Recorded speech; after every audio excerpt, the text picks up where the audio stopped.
League of Women Voters of Cupertino Sunnyvale presents the Fremont Union High School District Board of Education Candidate Forum 2016, live from the Cupertino Community Hall. And now for tonight's moderator, Marie Ann Shovlin.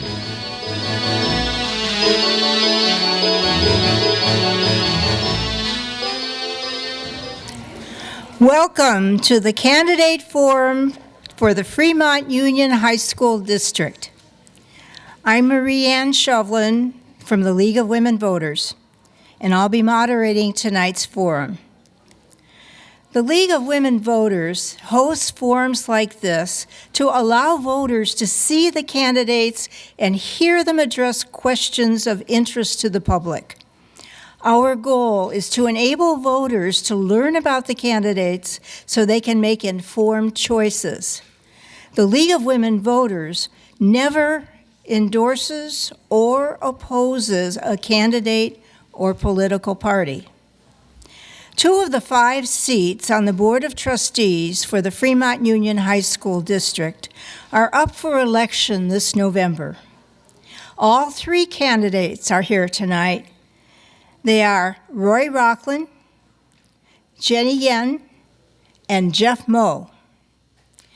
Voters in this school district may vote for 2 of these candidates, and the 2 candidates that get the most votes in November will be elected to the school board.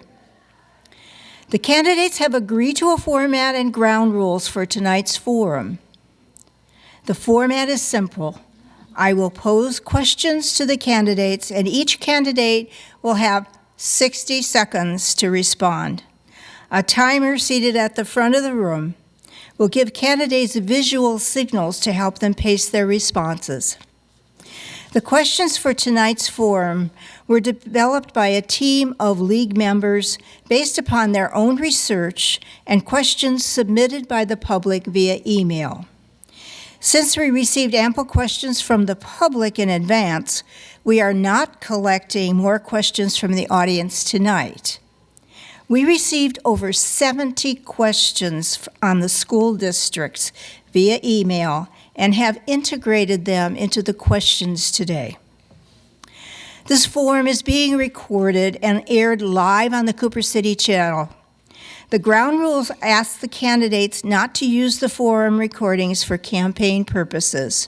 We also encourage the audience not to record the forum because we want it to be seen in its entirety. We'll tell you how to access the forum video at the end of tonight's program. Finally, we ask the audience to refrain from displays of support or opposition. Please hold your applause until the end of the forum. We'll now turn our attention to the candidates.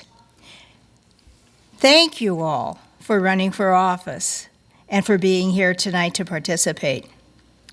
Your speaking order for the opening question, determined from a random drawing, will be from left to right, starting with Rory Rockland. Mr. Rockland, what has prepared you for this office? First, I would like to thank the League of Women Voters for organizing this forum. Thank you. My background and experiences have prepared me to be a school board member. I have valued education in my own life, earning a bachelor's degree with honors in chemistry from UC Santa Cruz and a PhD in analytical chemistry from the University of North Carolina. I have 25 years experience working in Silicon Valley technology companies. I am the author or co-author of 5 patents, 3 books, and 25 publications, mostly in peer-reviewed scientific journals. I understand the importance of an excellent education to a successful career. When my children were students at Homestead, I was a volunteer in school activities, mostly in marching band and speech and debate. I've been teaching chemistry and physics at Lynbrook for over 10 years. I am familiar with many of the issues which confront the school board, and I am ready to take on this responsibility. Thank you. Ms. Yen. Hi, good evening. My name is Jenny Yen. I appreciate League of Women Voters organized this forum for this community, and I appreciate you are here. I'm a mother of 2 children in public schools. One is in Fremont Union High School District. The other one is FUHSD, Cupertino Union School District. I moved to Bay Area in 1999. As a parent, I deeply understand most parents' expectation and concern on public school. I also understand how stressful our students are. First, I'm passionate on school and community services. I joined PTSA and the school side council. I'm a school side council member. I actively involved in Teachers Appreciation Day, International Day, and Chinese New Year Day. The second is my background and experience have me realize that good communication is very important in our district, between the district and stakeholders' parents. I think that we need to go to Mr. Moe. Thank you, Marianne. Being on the board for the last 4 years has been great preparation for the next 4 years. During that time, I've read over 15,000 pages of board material and asked over 700 questions in advance of the board meeting. I have attended hundreds of events where I've created relationships with and gotten feedback from parents, teachers, students, and other community members. In addition, in the first half of my professional career, I worked in human resources at Intel, Seagate, Argo Systems, and Boeing. In that role, I learned the importance of communication in an organization, the value of an open door policy, and the importance of an ethically driven management team that is committed to excellence. I founded a company 20 years ago that has helped me understand basic business dealings with revenues, expenses, and employees, and so on. And finally, I have had 4 children go through our schools, which has given me an understanding of our high school from a student and parent perspective. Thank you. And the next question will start with Ms. Yin. What specifically has motivated you to become a board member? Okay, let me continue my answer of last question. That is also the answer for this question.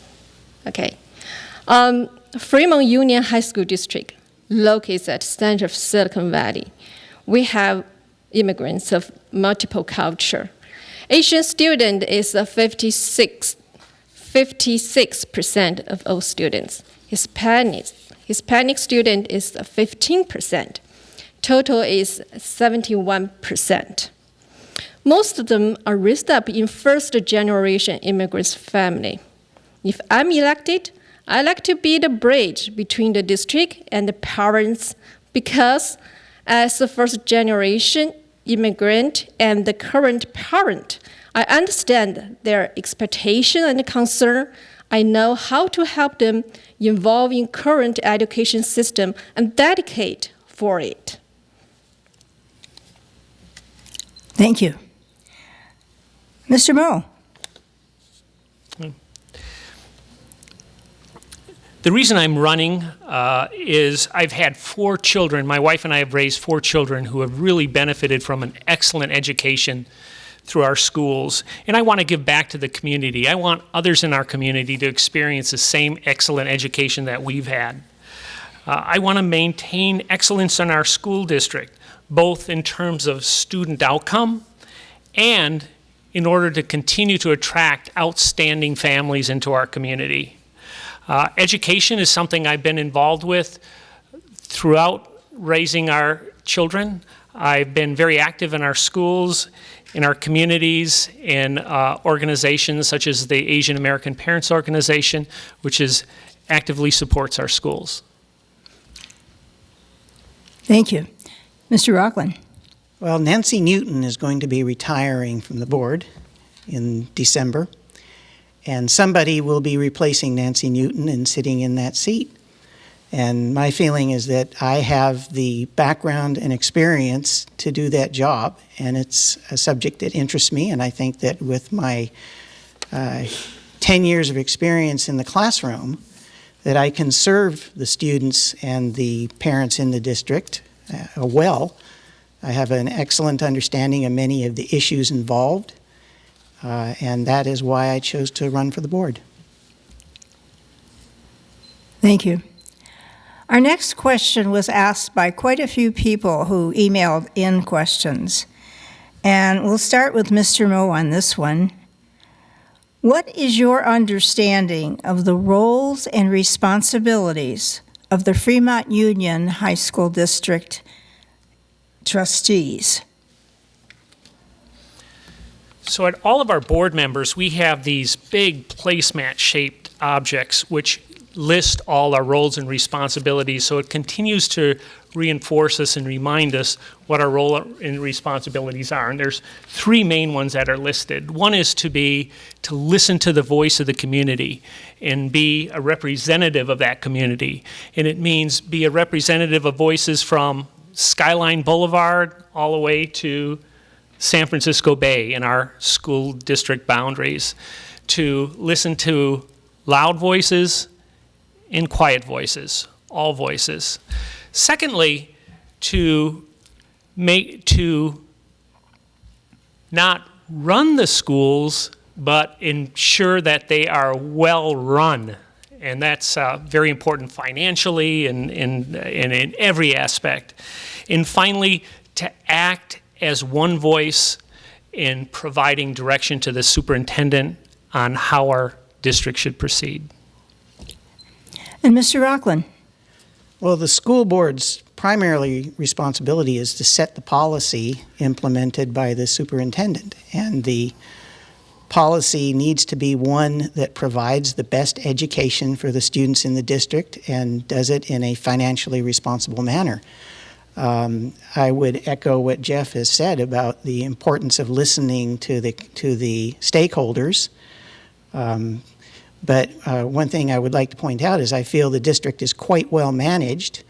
We're one of the top scoring districts in the country, and we have excellent labor relations with the teachers union and the staff union, and the financial management is quite good. We actually have small surpluses, which are often distributed to teachers at the end of at the end of the fiscal year. So what I would see as one of my responsibilities would be to continue what I see as the excellent management that the board has been providing the district so far. Mm-hmm. All right, thank you. Our next question will be started off with Mr. Rockland. Oh, I'm sorry. I beg your pardon. Ms. Yan. No problem. It's okay. I think as a board member, a very important thing is that a board member must have an open heart, that she or he is willing to listening to the community voice, and he or she is very good on communication.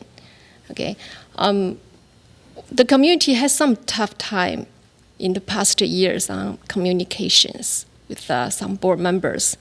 And there is some arguments in the communities. So I'm thinking that as a board member, it's very important to set up a certain time, meet with community members personally, listen to them, talk with them face by face. It's very important. The second one is that board member must be responsible for the stakeholders and parents, students. Always put student first, because we are the board member of school district. The third one is the conservative on budget. Thank you. Mr. Rockland, we'll start with you on the next one. What steps could the board take to help establish community trust in the district's governance? Please be specific. The steps that the board could take, and in many cases already does, I think, to establish trust is mostly through communication. And much of that is done on the district website, which contains a tremendous amount of information about what goes on in the district, from the financial information to what classes are offered in the district schools.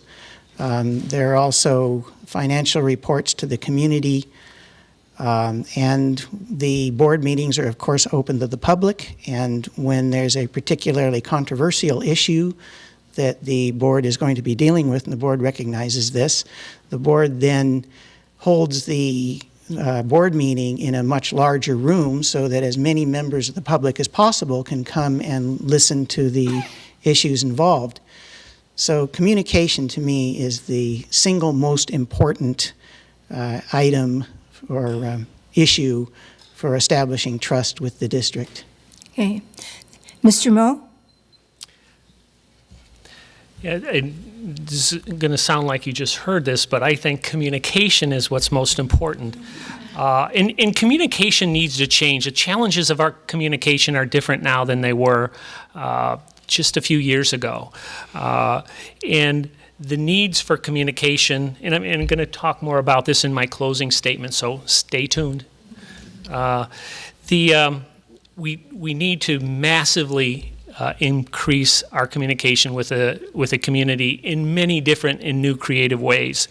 And the school district is already doing that in many ways. Facebook, we're at several thousand followers now, doing really well on there. The district is looking into providing a lot more information for the community to help provide detailed and understanding of our really complex systems. So again, connecting with the community, also as board member to be out in the community more and more. That's more and more important.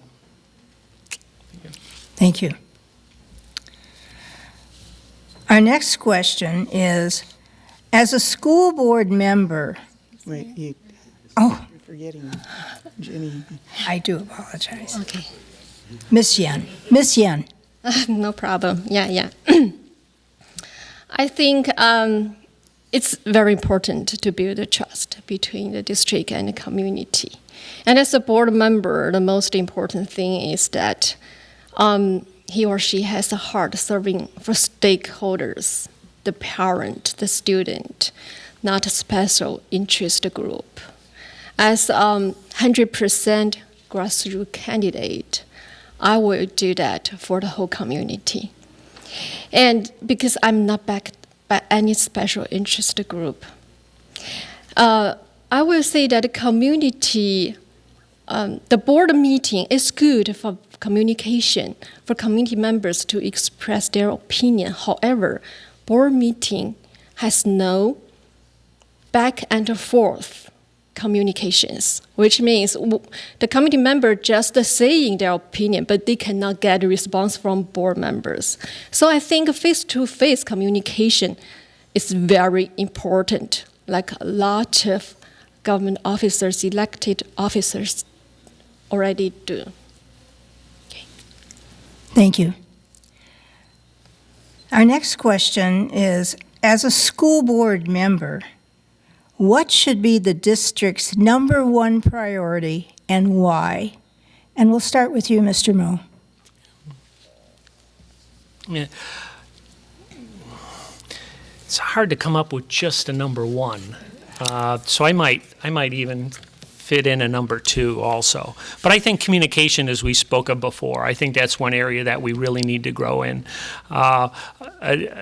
Another 1B, #1B is to continue to push forward in our teacher training and development, our professional learning communities, which promise to, which have, I think, enhanced the profession greatly and promise to even bring a better product to our students. And one of the things in particular that can come from out of the professional learning communities are standard lesson plans, best practices, and consistency in assessment, which is one of the feedback items that came from the latest parent survey, is a desire to get more consistency in grading. And Ms. Yan. Okay, I think very important for district First is transparent on the procedure of how the district make decisions. Sometimes community members may not know how it comes and they have questions. The information the community member get is not completed. So if we get a good way to communicate with the district, with the parents, the stakeholders, then it will be very good to build up the trust and also that have all the stakeholders support district work. And also, I think the district should take community input as much as they could. As we all know, that Fremont Union High School is top district in the California and also in American. Everyone want to make the district better and better. Okay. Mr. Rockland. Well, the question, I believe, was what is the number one priority of the board? And why? And why? Well, the number one priority of the board is to provide the highest quality education to the students. We've heard several means by which that can be achieved. Listening to the community especially is a major one. But what it comes down to is what is the board doing to provide the best education to the students? And the major, what I see as the major criterion for success there is financial management. If you don't have wise financial management, you're not going to be able to provide the resources to the students or to the teachers and the school to provide the best education to the students. So that would be my number one priority, would be to ensure wise financial management. And that leads us to our next question, which we'll start with Ms. Yin. How should the board address the top budget challenges that the district faces? So you're talking about the budget is already there and the board should raise it up? There are challenges to the budget, which we've heard about. How should the board tackle those? Okay. Fremont Union High School District is basic aid district, which means we have a lot of fund from parcel tax. So it is kind of a rich district compared to some district like Cupertino Union School District. Okay, that's a different formula. And as a board member, I would say we need to be conservative and use the fund efficiently. It is very important to use every dollar of taxpayers wisely. So as a small business owner, my experience on the budget is that I will only use the money for the necessary part. I don't want to waste any penny. Thank you. And Mr. Rockland. Well, we can't spend beyond our means. That's the bottom line. I was also a manager when I was working in industry, and I had a budget I had to live within. So I have some experience there. Can you repeat the question again, just so I understand? How should the board address the top budget challenges that the district faces? Okay. The top budget challenge is the cost of living around here, and our difficulty in providing compensation to our employees that can allow them to live in this district. And there is not an easy solution to that. Much of our funds is restricted by law. We have a parcel tax to supplement that.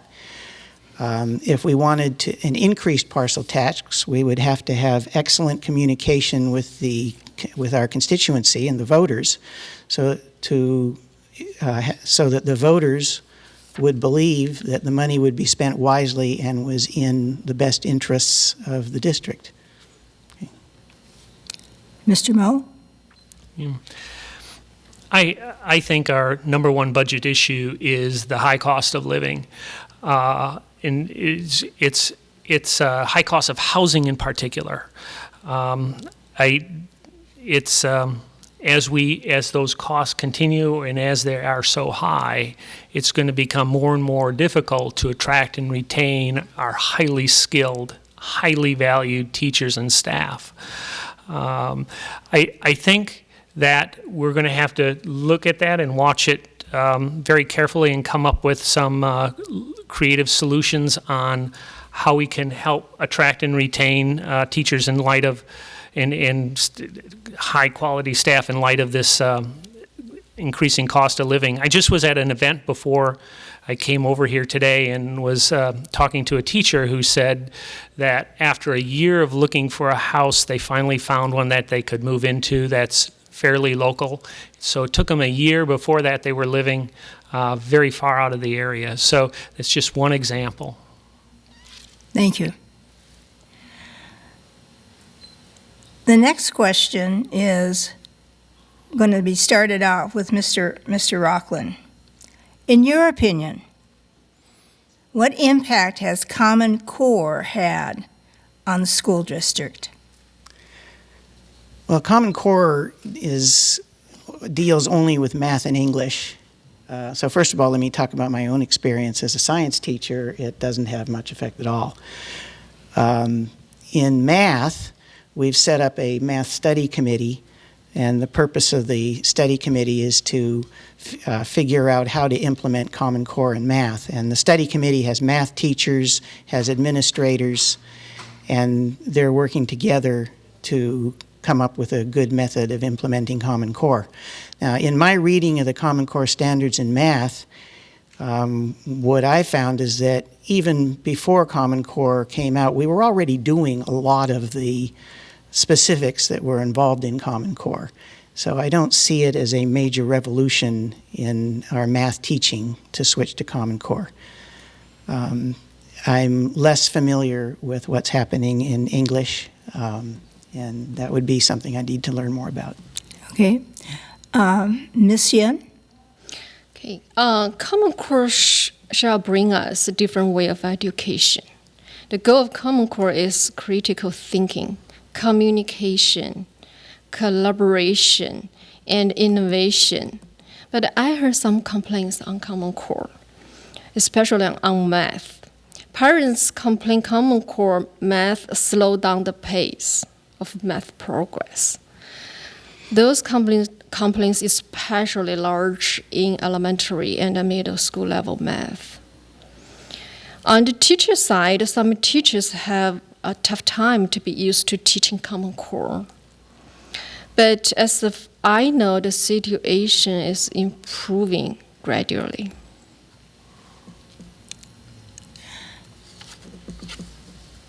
Thank you. Mr. Moe? So Common Core hasn't had as big an impact on our high school as it has on the elementary schools, as we heard earlier today.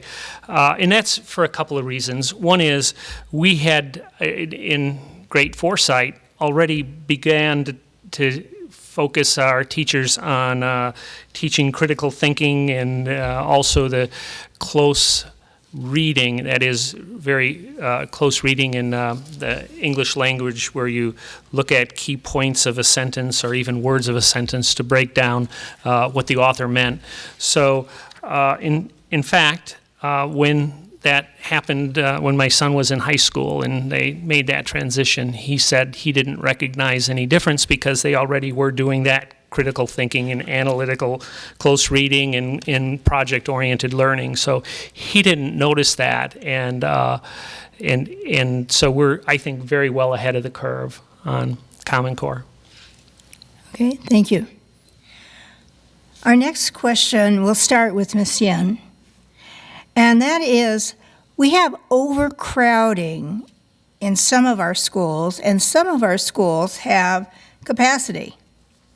Given that situation, Please discuss what you would do to balance the school's populations in order to provide all students with an equivalent experience.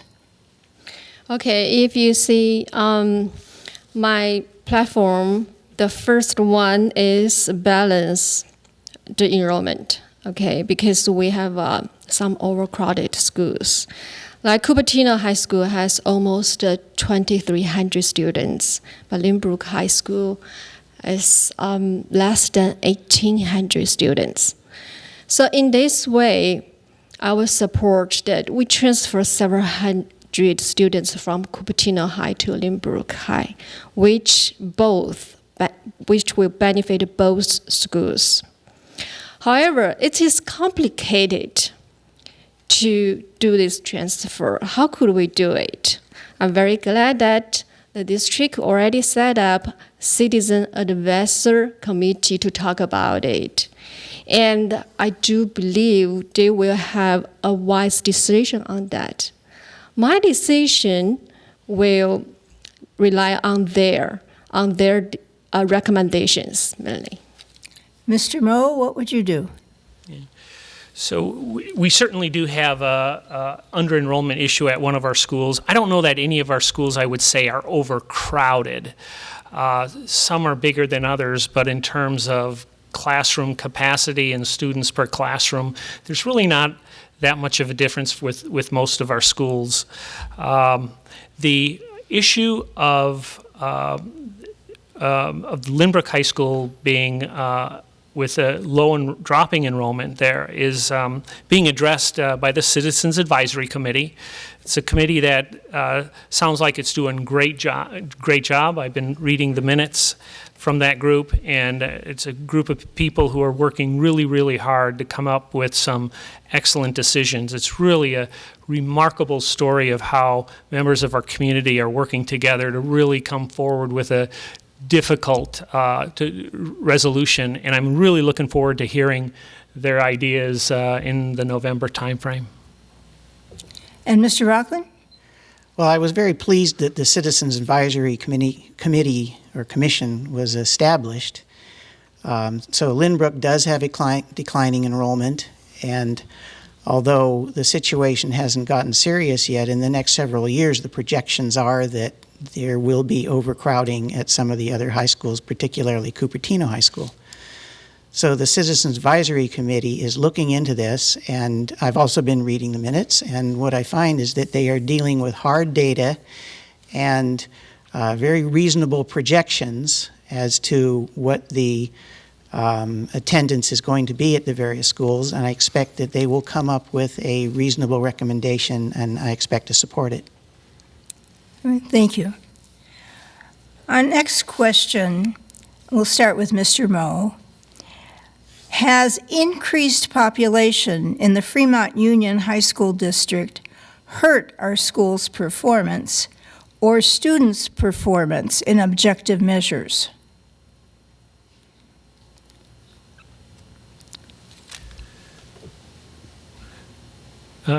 Have our students been affected by adversely? Has their performance been affected by increased enrollment in our schools and in the district? In the district, and I can quite confidently say it hasn't. Our students continue to perform very well. We continue to have outstanding performance, and I'll talk a little bit more about that later.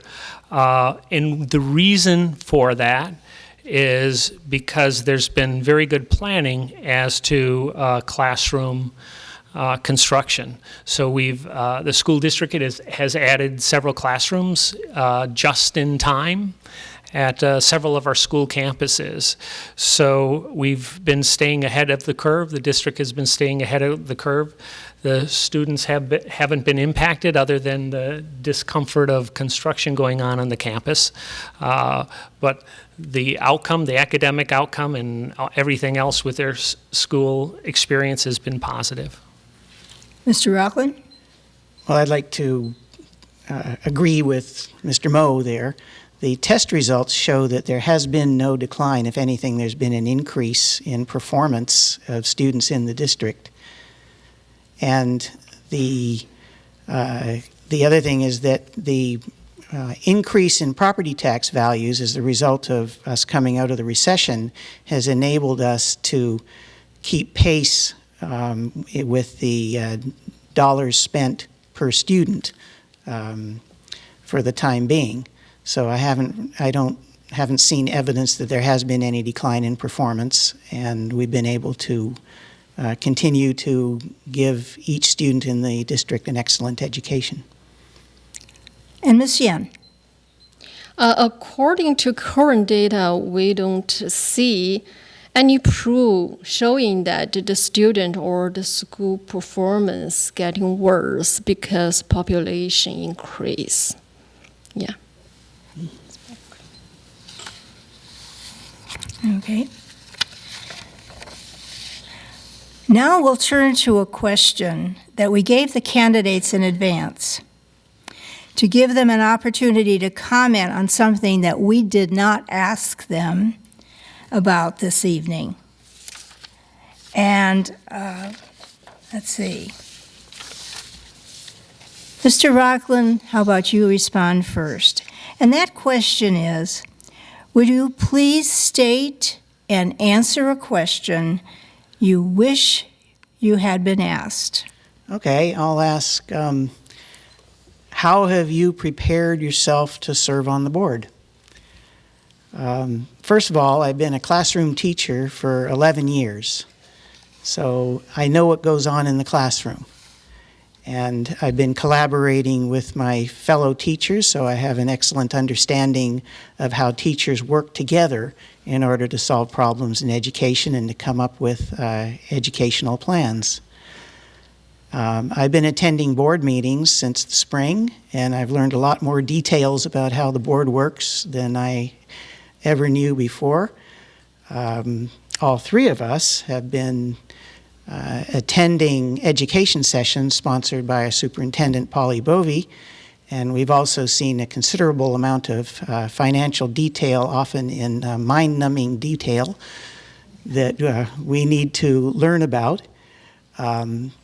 But the combination of my background in private industry, plus my teaching experience, plus my recent experience attending board meetings and learning about the district has prepared me to be a board member.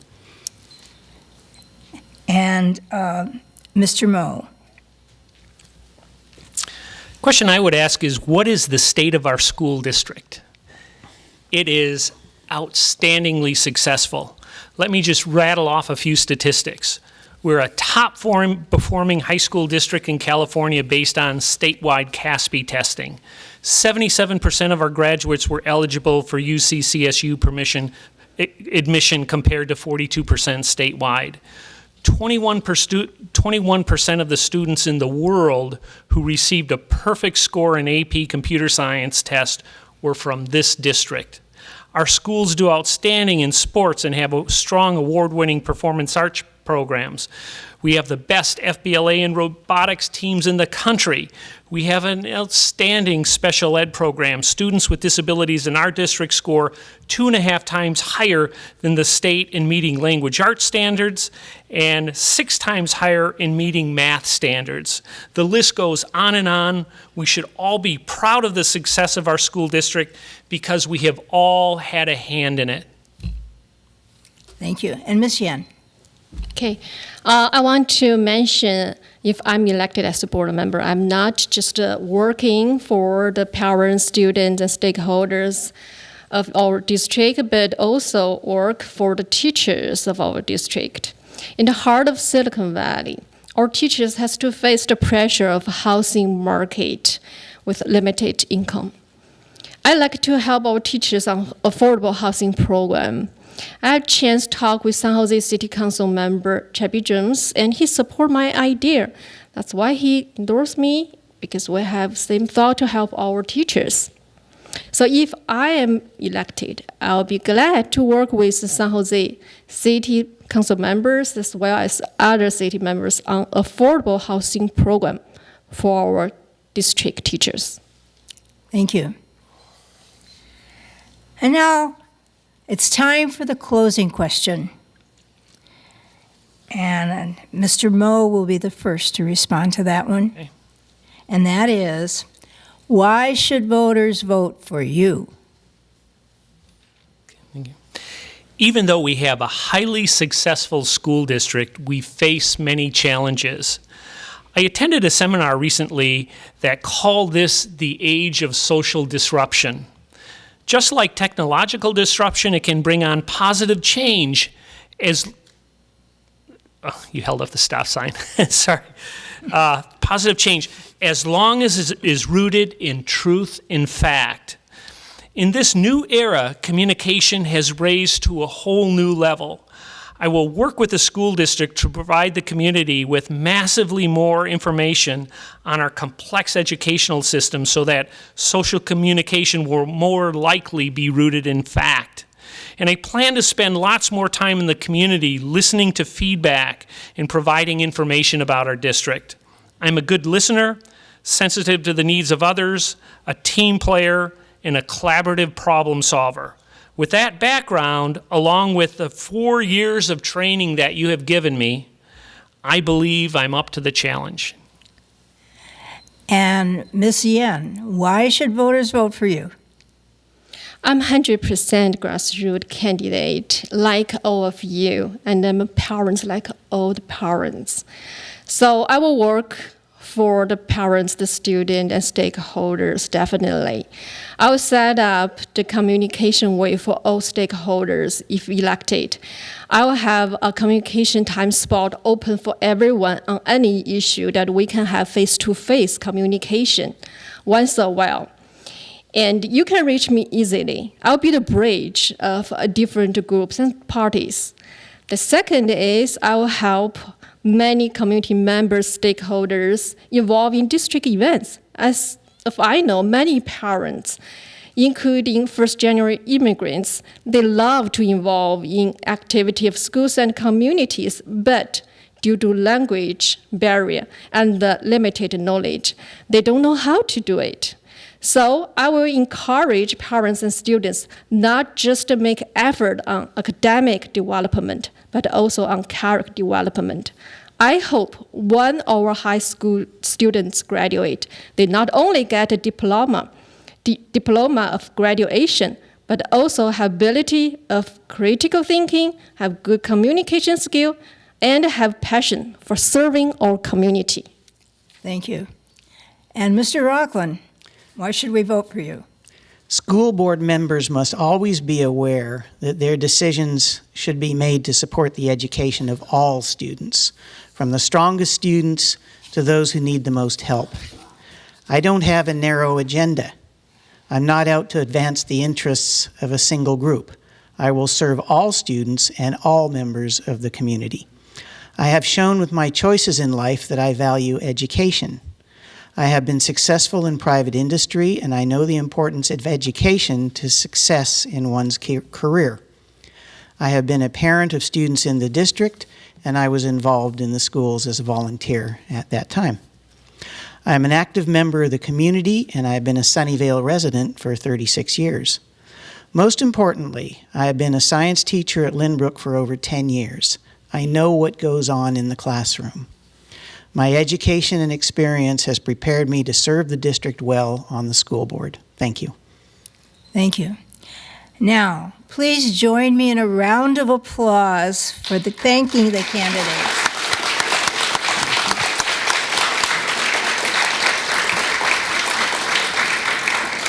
The candidates will remain after the forum to give you a chance to talk with them individually. You may also pick up candidate literature in the lobby. Visit lwcs.org in the coming days to find the video of tonight's forum.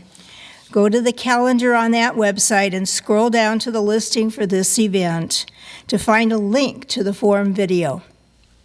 I also encourage you to check out votersedge.org, formerly Smart Voter, the League of Women Voters election website. A new feature is the content on the money behind political campaigns at the federal and state levels. More information will be added to Voters Edge throughout October, especially for local contests and measures. I want to thank the audience for coming tonight. I also thank all the people who sent us questions by email. We greatly appreciate the City of Cupertino for the use of the community hall and for their TV crew, whose work makes this forum available to all Cupertino voters. We hope tonight's forum has helped you with your voting decisions.